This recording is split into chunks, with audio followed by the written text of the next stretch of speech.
All right. So last week we had Saul, later to be known as Paul, was blinded. He's gone into Damascus. Ananias, after 3 days, has come and he has received his sight and been baptized. And we are now going to pick up in verse 20 of Acts chapter 9. Immediately he preached the Christ in synagogues, that he is the Son of God.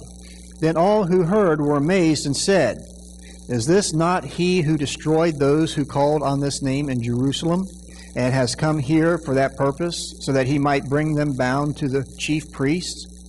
But Saul increased all the more in strength, and confounded the Jews who dwelt in Damascus, proving that this Jesus is the Christ. Okay, so we'll pause there for just a moment. So, we've already got people kind of approaching this a lot like Ananias did. It's like we talked about last week. This is a drastic change, all right? He's come here to try and drag people off, to have them imprisoned, even killed for following Christ, and now all of a sudden he's preaching Christ. And let's face it, we'd probably be a lot the same way as the people. I mean, somebody comes in and they seem to have done a 180 overnight. I mean, how many of us would, probably struggle as well? Well, is this for real? Has he really changed? Is he really a different person? Or is this just his way of infiltrating so he can find out who's who and then eventually haul them off? And so the people are struggling with this idea that he's suddenly changed so much. I mean, he's got the reputation. I mean, he is the one who everybody knows he's determined to destroy the church. And yet now all of a sudden he's on the other side. He's actually supporting the church. He's actually preaching the gospel. He's actually sharing that Christ, that Jesus is the Christ, the Messiah, and that he's raised from the dead. And so a lot of people are probably seeing this taking place, and they're probably like a lot of people would be today. I don't believe it's really happened. I just can't believe it. I mean, he was such a horrible person before, such a terrible person. I can't believe he's changed that much, especially overnight. I mean, after all, isn't change a long process? But yet what we see taking place is that when Christ goes to change someone, yes, it may take a while. Other times it may be overnight, so to speak. I mean, this has taken place essentially, overnight. Even though he had been there praying for 3 days, he was already a changed person. He now understood. He now realized Jesus is the Christ. He is who he claimed to be. And so he is now proclaiming Christ raised. He's proclaiming him as the Messiah, the one that they have been waiting for. And it says, he increased all the more in strength and confounded the Jews who dwelt in Jerusalem. So he is proving his worth to the gospel already, in that his knowledge and training are now going into full effect. And I think what you've got is two thoughts there. It says, but Saul increased all the more in strength.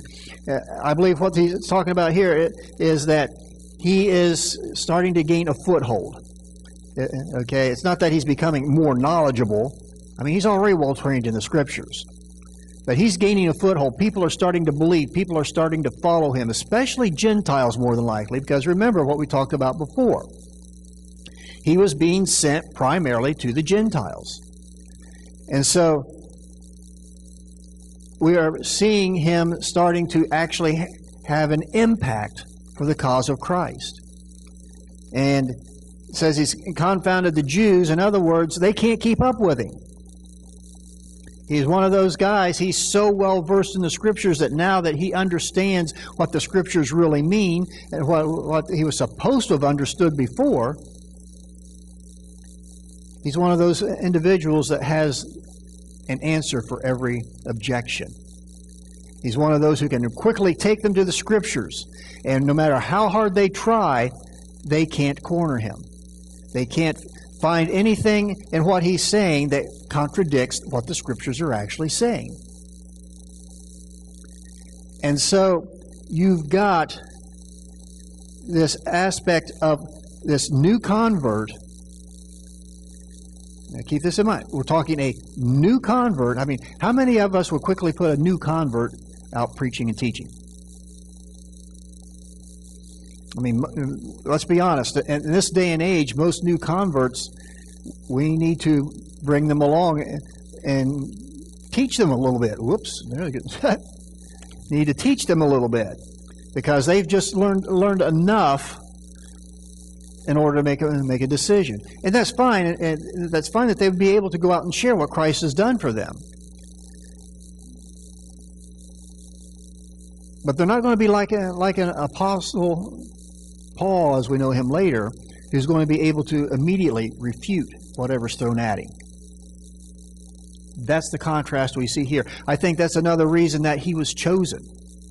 And we talked about that last week, that he was chosen because of his training, because of his knowledge.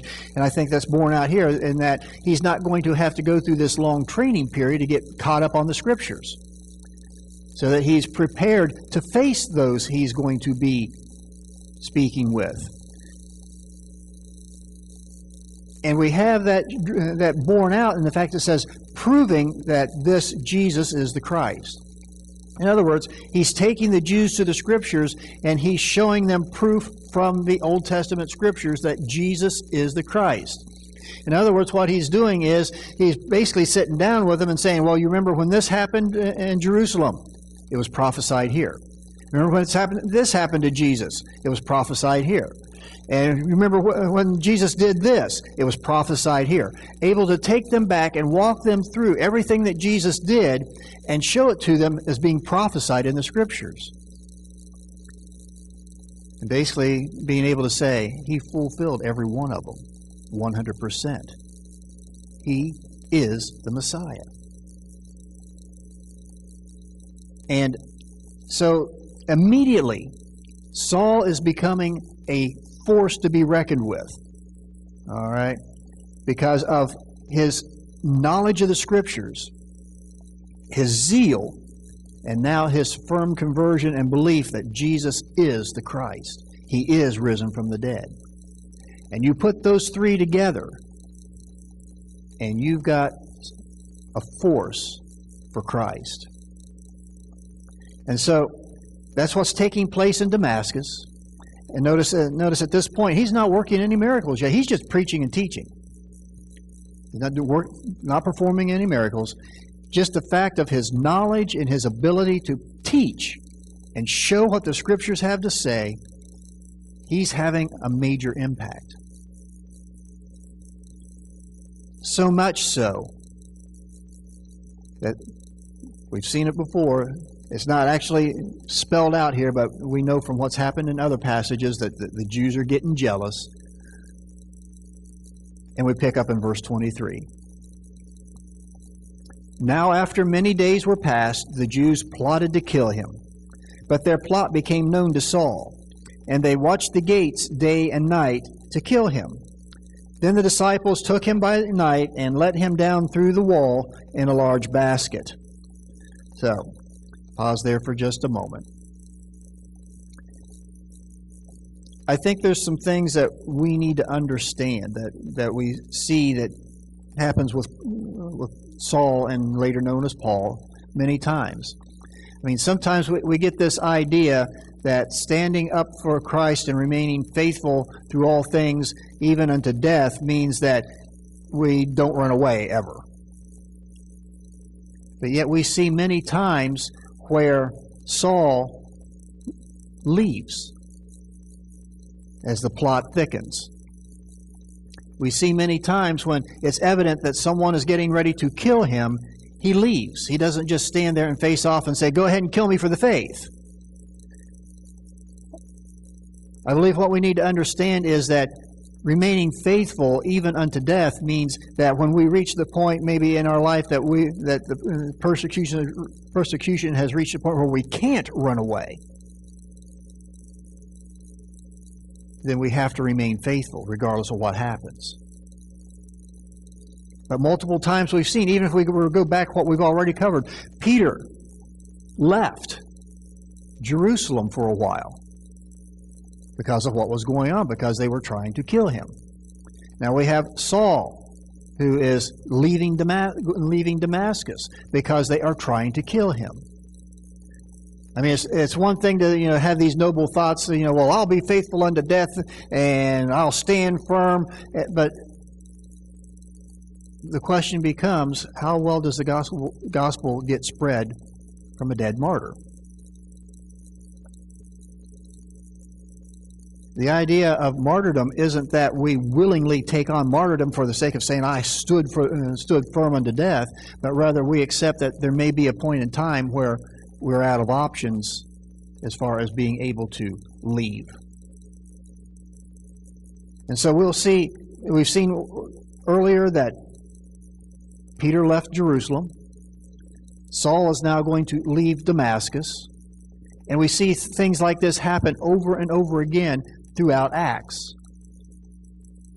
I mean, after all, what happened when Saul started persecuting the church in Jerusalem? Did they all stay there and say, well, kill me? No. They left and spread the gospel as they went.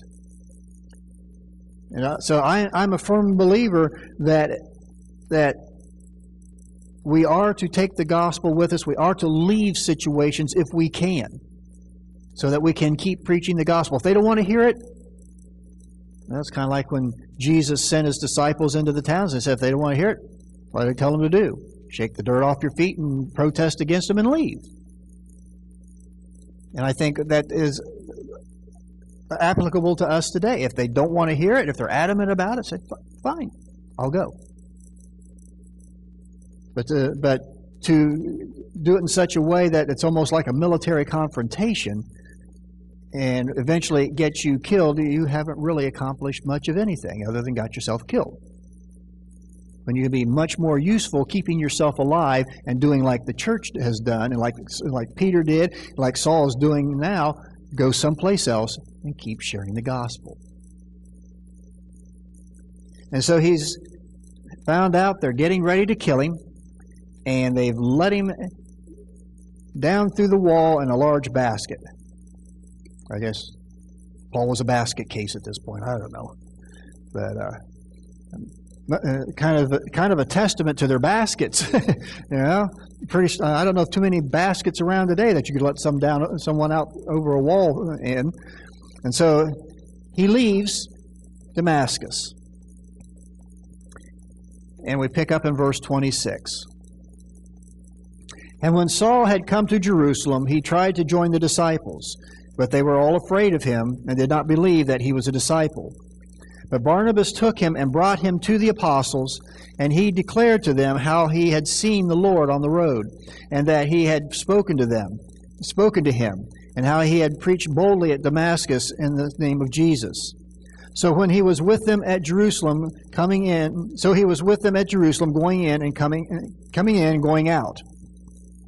And he spoke boldly in the name of the Lord Jesus and disputed against the Hellenists, but they attempted to kill him. When the brethren found out, they brought him down to Caesarea and sent him out to Tarsus. Then the churches throughout all Judea, Galilee, and Samaria had peace and were edified.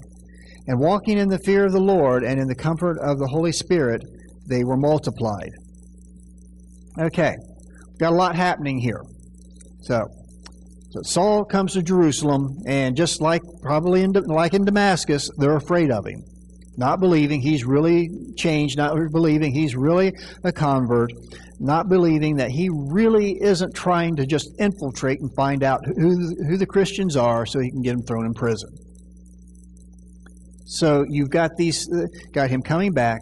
He is on fire for the Lord, but everybody's afraid of him. And then you've got Barnabas. Barnabas is one of those unique people who seems to be able to find the good in everything. His name means son of encouragement. He's one of those that he can see He can see through the smoke and mirrors, so to speak. And he knows Saul is genuine. This is real. He's able to sense it. He's able to see it. He's able to watch Saul, and he can tell. He's not trying to infiltrate. He really is one of us now. He really is sincere. And I think Barnabas probably was familiar with him before he became a Christian, so that he was very visibly able to see the difference. Because when someone goes through that kind of a change, someone who knows them very well can tell if it's sincere or not because of their demeanor. You can tell if they really, truly believe what they're saying or if they are just saying it because they've got an ulterior motive. And so I believe Barnabas was able to see through everything and see that Saul really is a changed person. He really has become one of the disciples. And that when he said he saw the Lord on the road, it really happened. Because I think one of the things that's going on here says they didn't believe that he was a disciple. I think they thought he was just giving them a story. They didn't believe that it really happened. And Barnabas is saying, I believe it did. It really did happen. It really took place. And so we see Barnabas as being one of those people who's ready to welcome the new believer. He's ready to help them find a place within the church.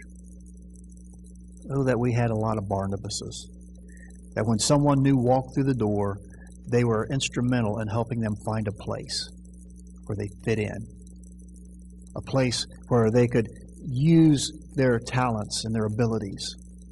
Who was able to see whether or not they were genuine. And was able to encourage them, knowing how to reach out to them in their weakest points and help strengthen them. That's the kind of person Barnabas was. He's the kind of person that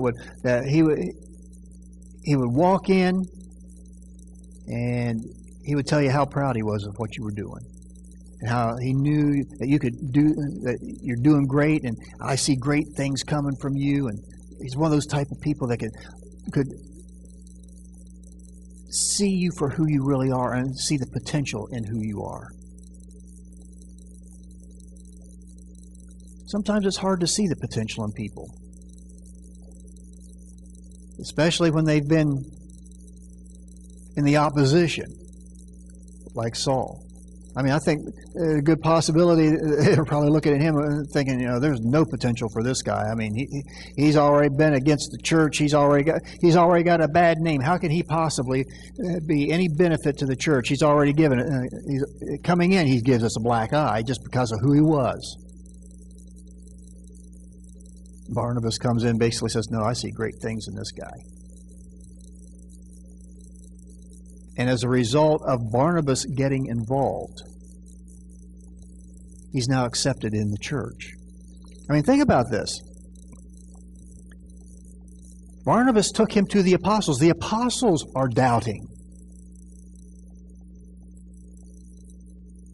So Barnabas is saying, hey, let's go to the top. Let's go to the apostles, and let's get this straightened out. The fact that he had to take him to the apostles tells us that the apostles really didn't trust his message either. Until Barnabas got involved and said, this guy is genuine.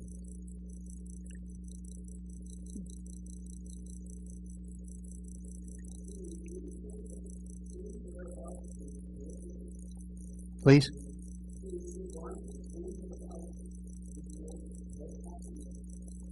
Yeah. We saw him back prior to Ananias and Sapphira.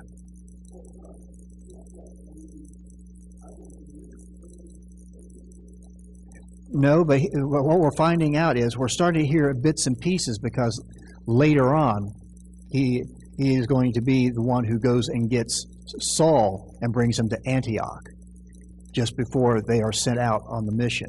So we find bits and pieces of Barnabas looking for the best people, looking for the best in people, as well as looking for the best people for the job. And so the fact of what we're seeing here tells us that Barnabas is active in the church. We're just not getting the full picture of what he's doing yet. We're not getting the full picture of just the kind of person he is. We know right now his name means son of encouragement, which we were told earlier. Okay. He's going to become more vivid later on. We're just getting introduced to him along the way, preparing us for what is about to happen. And it's going to happen fairly soon. But yeah, up until this point, we don't hear a lot. Just enough to know that he is someone who is respected. Because the apostles have listened to him. When he brought him out and said, this guy's for real. This really has happened. He really is changed. And so he's got a reputation of integrity. Or I don't think you would have had the same results when he brought Saul to the apostles. I think they would have still been afraid of him. But once he brought him to the apostles, then Saul was accepted. And then he began to preach in Jerusalem. And so I think what's happening is, we are just beginning to get snippets of who Barnabas is. And we'll get to know him a little bit more later on as he and Saul, later known as Paul, travel together.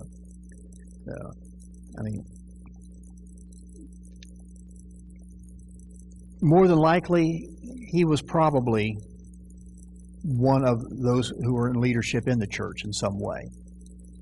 We just don't know in what way at this point. I say that because later on, he seems to be in leadership in the church in Antioch. So even though it's not spelling it out, Barnabas in his own right is probably quite a force for the gospel as well. But what Acts is really focusing on is how the church spread from Jerusalem out. And so we don't get a lot of details about the church in Jerusalem along the way. We get a few to lay the foundation. But when we really start getting into things really moving, you might say, is when we get into the missionary journeys of Paul. And then we start seeing the church really starting to spread. So yeah, up to this point, we really don't hear much about him. Just the one time before that he was selling property and giving it to the apostles and things like that. And now that he's got enough of an influence within the church that he can bring Saul to the apostles and say, yeah, this guy is for real. It really did happen. And then after this, we're not going to hear much about him again for a few chapters. And then all of a sudden he's going to show up again. And so what we have going on is, once again, now that the church has accepted him, Saul starts doing what? Preaching and teaching boldly.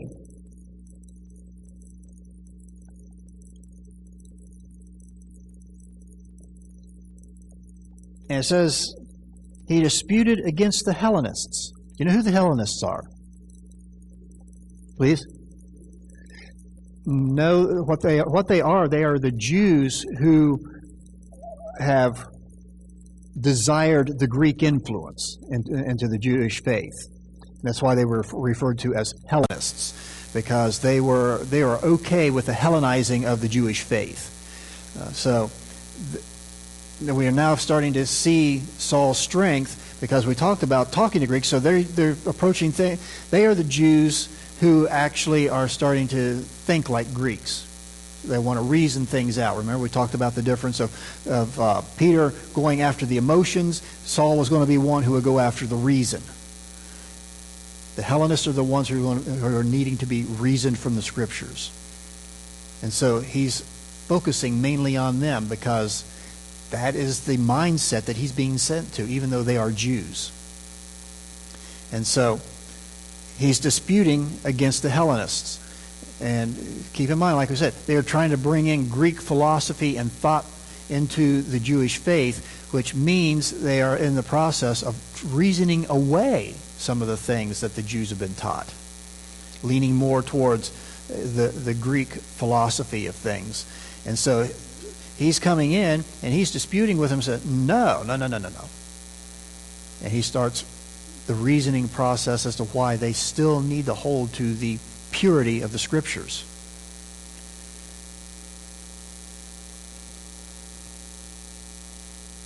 But what happens? Once again, someone wants to kill him.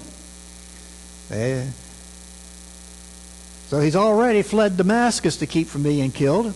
He's now in Jerusalem preaching boldly again, and now the Hellenists want to kill him. And so they take him, the church takes him down to Caesarea and sends him out to Tarsus.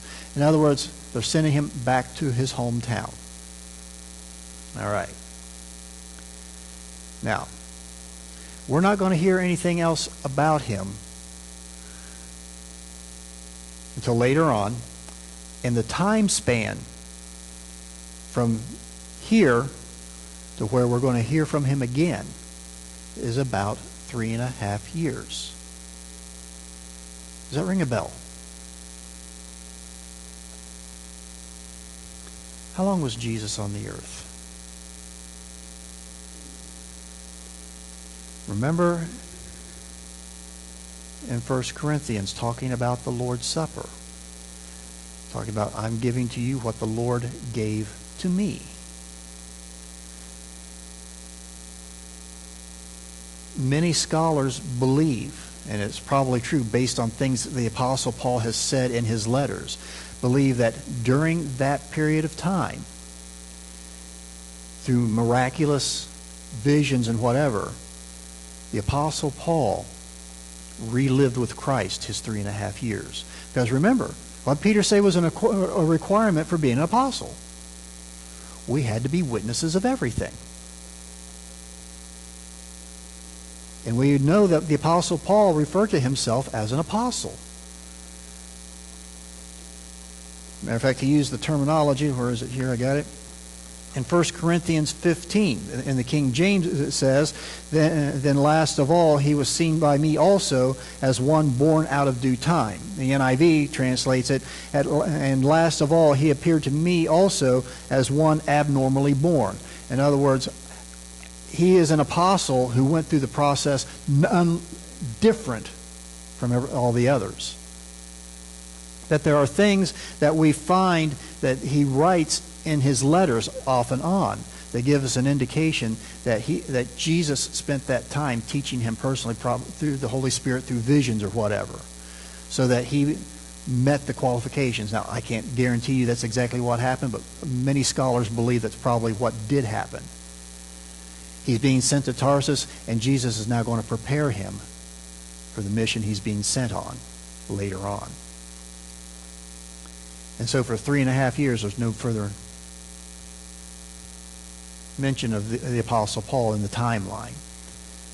As far as the church is concerned, he's just kind of disappeared. Now, he's probably been preaching and teaching in Tarsus. I mean, to think he wouldn't be would be rather naive, considering how zealous he was about preaching and teaching in Damascus and Jerusalem. But he's now going to disappear, and says, then the churches throughout all Judea, Galilee, and Samaria had peace and were edified. Here's the picture we get of Paul. We know him as Saul still. Before he became a Christian, there was turmoil. After he became a Christian, there's turmoil.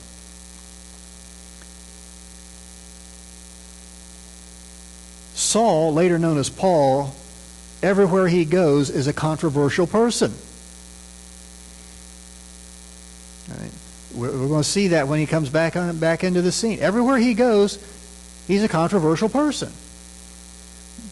Because he is able to reason with these people and back them into a corner where they know he's right, but they don't want to accept it. And we remember the one passage, we'll get to it later on as we go through, where it says Paul was a part of these ones that turned the world upside down. We know he's thrown in prison several times. Yeah. And I think one of the pictures that we need to learn from this, one of the aspects we need to learn is that whether we like it or not, the church is controversial. If the church stops being controversial, we've given in to the culture. Because throughout history, there has never been a time when the true church, those who remain true to the Word, were not controversial. And stirred things up everywhere they went. From the very beginning. And when the church stops being controversial, in many ways it stopped being the church. And that's scary. Let's face it, we don't like controversy, do we? And we don't like being at the center of controversy. And it can be scary to think that we might be put in a position where we need to defend our faith, and it might get rough going. But that's the history of the church. Because the culture of the church, the message of the church has always been counterculture. Even more so today.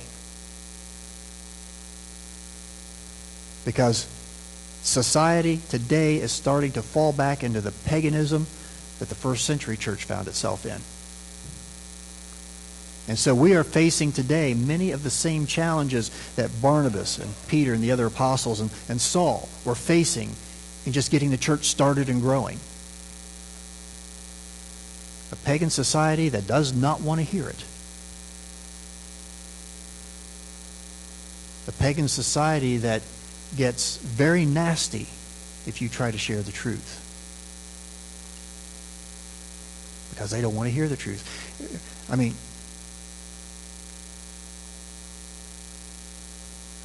one of the problems that culture has gotten itself into today is this belief that everybody can have their own truth. There is no such thing as multiple truths. The truth is truth. It does not change. If it changes, it wasn't true to start with. And it's like somebody coming in and saying, well, that carpet's green. No, it isn't. It's purple. Well, it's purple to you. It's green to me. No, that doesn't change the color of the carpet. I mean, it's an oversimplistic illustration, but the reality is that's what it is. That's what the society has come to today, that the blatant facts are there, but yet they don't want to accept those as being the facts. They want what they want to believe to be the facts. And the reality is, if you want to believe the carpet's green, it doesn't change the color of the carpet. It's still the color it is. Regardless of how much you may want to say, no, it isn't, no, it isn't. No. And so we are facing many of the same exact challenges that the early church faced in trying to present the gospel and trying to reach out with the truth. Because we've also got the other parallel that even though it was pagan, even though that they had that opposition going on, there was still a hunger for hope and truth. Real truth. And that's there today as well.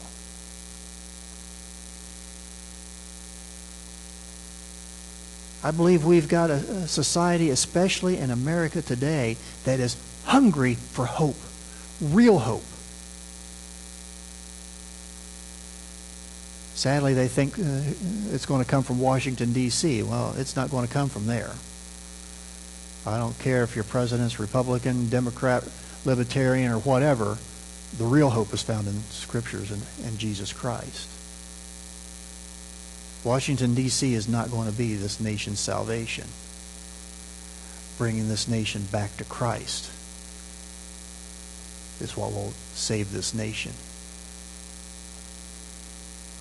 And yet we are still faced with the reality that every day we've got many in this country that keep trying to shove it more and more pagan.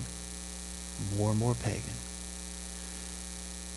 And I think, sadly, too much of the church is not realizing that's what is taking place.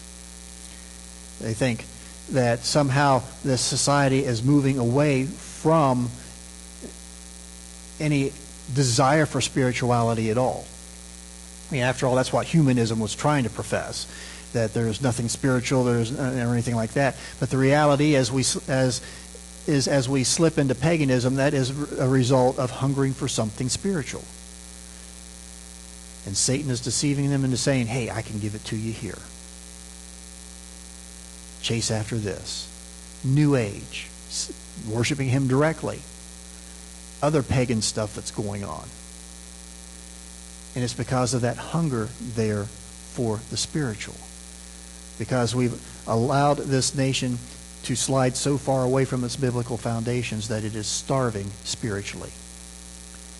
And we've reached a point where they've realized that what they were looking for isn't found in humanism. Wasn't there. They hoped it was. They thought it was.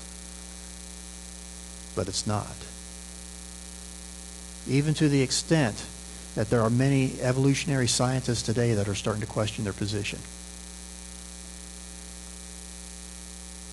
Because they're realizing that there's got to be something more, and it's not found in what they believe. They're beginning to find out that the things they believe are not true, because sound science refutes it over and over again.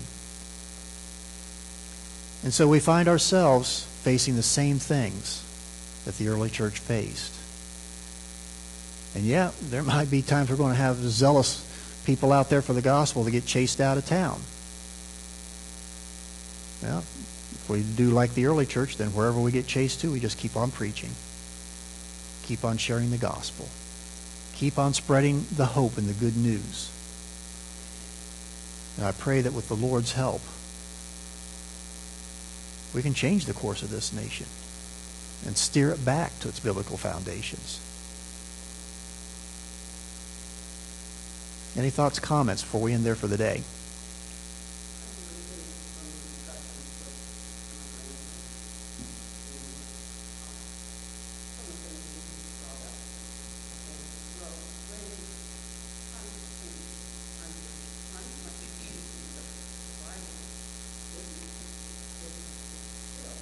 Exactly. Yeah. Yeah.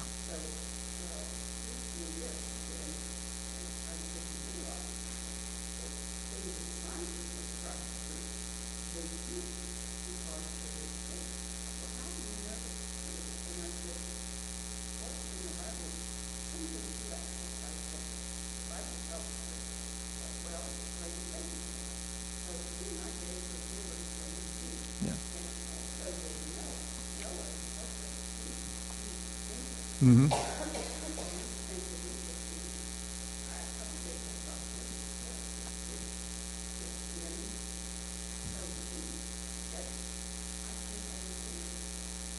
Yeah. Yeah. Yeah.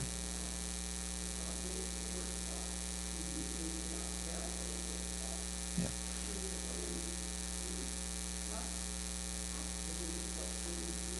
Yeah.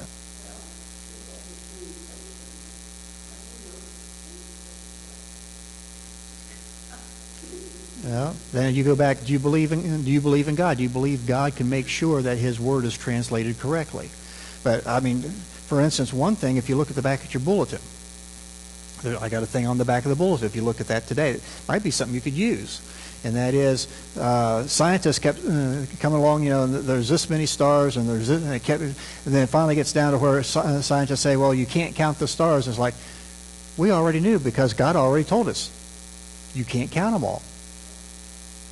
And we find over and over that scientists are finding themselves reaffirming what the Scriptures already said. Yeah. Well, the thing is, they're not even adhering to Big Bang anymore. They have now come to the conclusion that, nope, Big Bang couldn't have happened. Okay? I mean, my version of the Big Bang Theory, I believe, is very biblical, and that is God said it, and bang, it happened. It's not exactly their theory, but they are now coming to the conclusion that, apparently maybe the Big Bang couldn't have happened. And one of the new telescope that they put out there, the James Webb Telescope, they're now coming back and saying, well, this is disproving everything we believed about the cosmos, and things like that. And and a lot of things that they've tried to get people to believe, with the millions of years and the dinosaurs dying out before man ever came along, is illogical. Just take it, just even move it from the scriptures and move it to the thought of logic. If man did not walk the earth at the same time as the dinosaurs, why are there so many petroglyphs accurately depicting dinosaurs? If they didn't see them, they wouldn't know what they look like.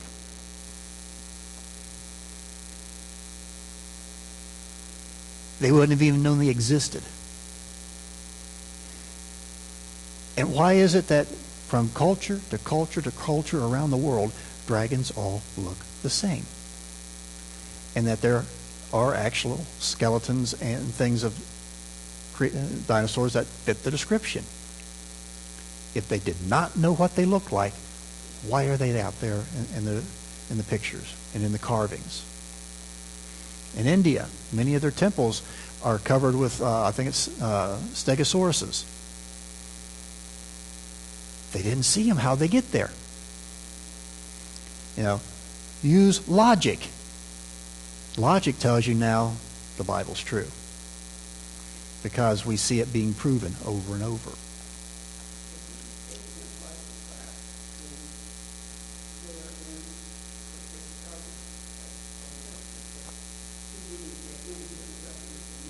Mm-hmm.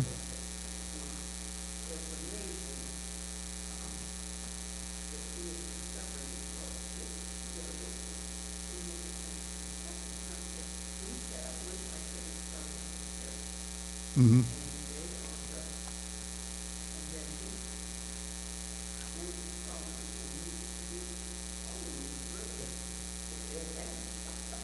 Mm-hmm.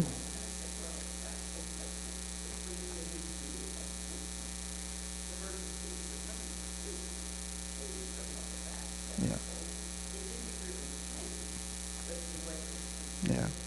Yeah. And another way we know the Bible is true is because it is the only document that is attested to by multiple copies of the manuscript in the thousands. Other texts that are accepted as being true maybe only have 200 or 300. There's I forget how many thousands of copies of fragments attesting to the fact that it's accurate and that it's true, which is absolutely amazing. And so many things that archaeologists keep finding over and over again that prove the scriptures are true. I mean, for a long time, they didn't believe that in the house of David. Well, lo and behold, they dug up some tablets that talked about the house of David.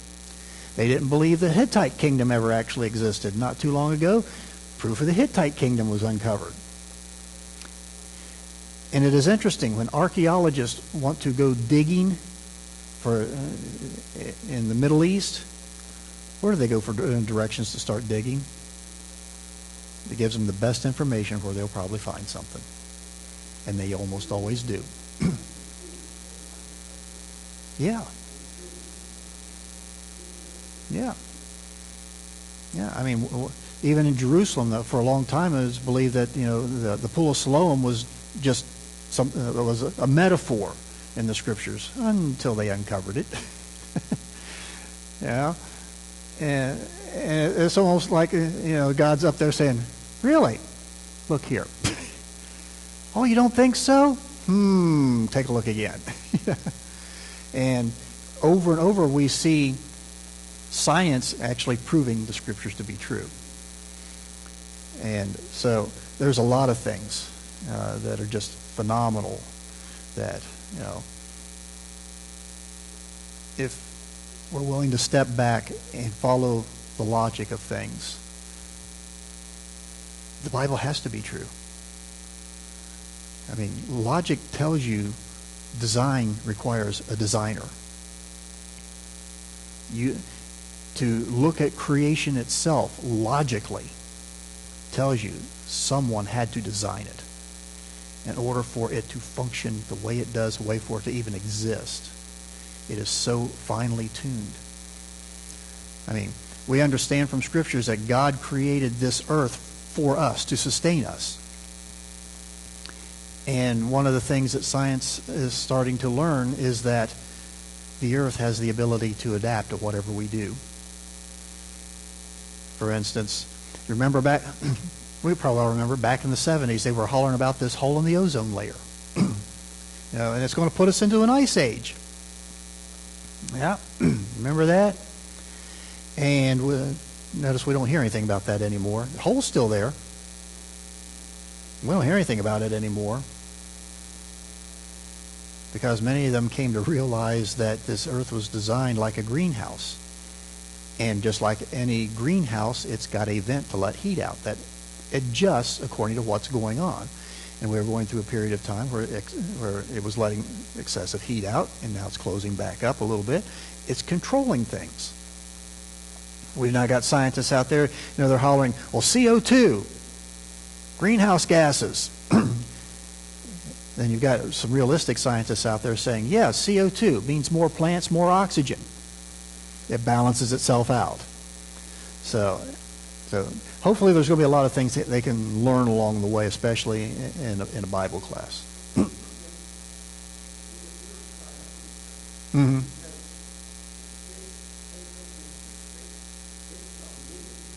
Yeah. Yeah. Yeah. Yeah. Yeah.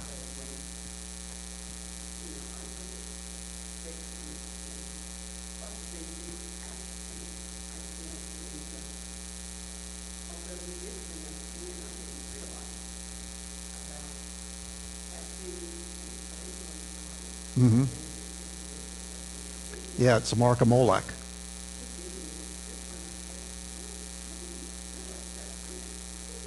Yeah, it's associated with the mark of Molech. Yeah. Yeah.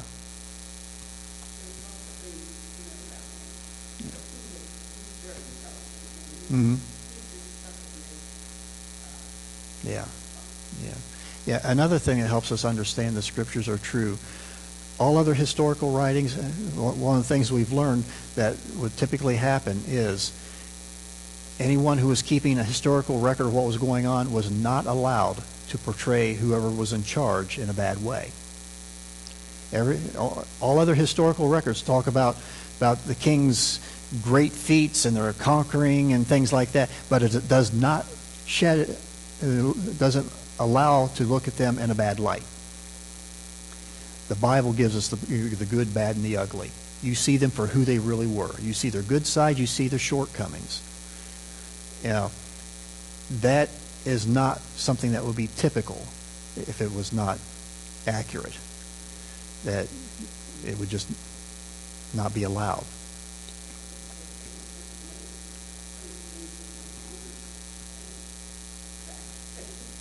Yeah. Yeah. Yeah. And that is one of the important things to understand. For instance, say, well, in Egypt, there's no record of Moses. There wouldn't be, because that would be a black eye on the Pharaoh, and any reference to Moses and anything that he did would be wiped out. Matter of fact, that's one of the things that would typically happen is a new Pharaoh would come in, he'd scratch out everything from the old Pharaoh and start putting his own stuff up. Yeah. Yep. Get rid of history and start writing a new one. So, anything else?